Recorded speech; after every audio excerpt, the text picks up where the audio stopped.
ng pinya. Sa tanang buhay ko, hindi pa rin ako nakatikim kung ano yung lasa nitong ubod ng pinya na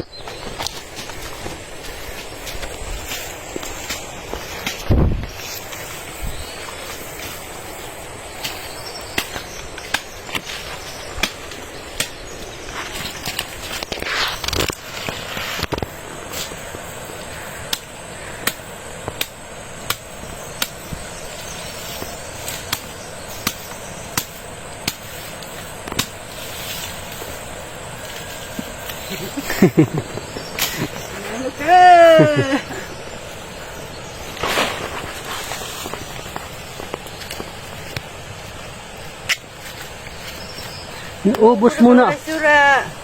Kasayang hanim binya. Ito na yung bang.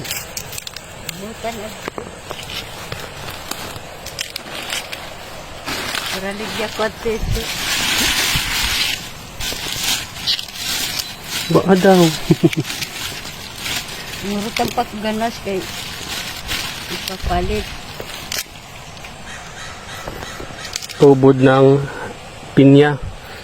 Isa sa ginagawang ulam, no? Itong ubod ng pinya.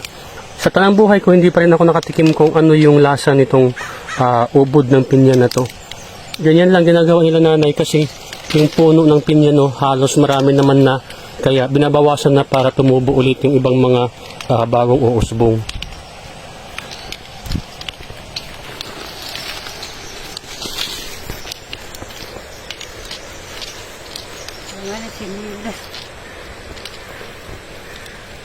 Ganyan na siya kaliit.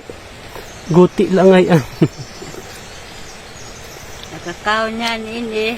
Nagaganit ang dila. Okay. Ito kukuha. Kaong kayo. Tingnan natin.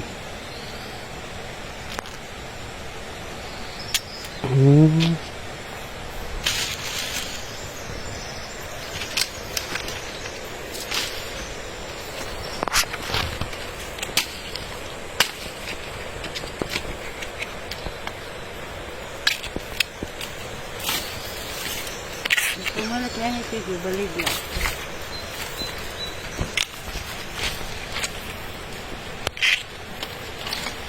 Balik ng pako. Ubod. Nakakaw ka na to? Oo. Ubod. Parang ito. Nauran. Pinakam nauran. Tigarigos kami. Mano-mano pala, isa-isa tatanggalin yung dahon, hahatakin. Sasalay din. Ito nga lang ito. Hindi ba naman na bagang lubis? Ubod.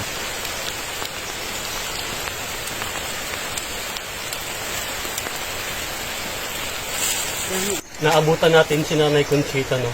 Ang ginagawa niya, yung mga excess na mga pinya, ang ginawa niya ngayon, inuubod niya kasi ibibinta daw niya yung ubod niya kasi wala silang pambiling bigas. Sa ganito, nanay, no? Magkano yung piraman ng baligyan mo yun eh?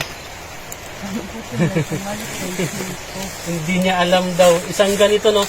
Isipin niyo naman sa isang pirasong pinya, isang ganito lang kaliit yung makukuha mong ubod. Yung binta lang daw ni nanay dito is 25 pesos. Pambili ng bigas at saka ulam. Ayan. Nanghinayang ako sa pinya pero mas maganda rin naman na nabawasan para tumubo din ulit yung mga bagong tutubo. Ayan, nay, ako na lang bibili dito. Ako na lang mapalita din. Hindi pa rin naman ako nakatikim ng ubod dito paano lasa at saka anong luto, paano lutuin to. Subukan natin mamaya, no? Nagasan may sugabang. Sinigang diwa. Sugabang. Sige, try natin mamaya.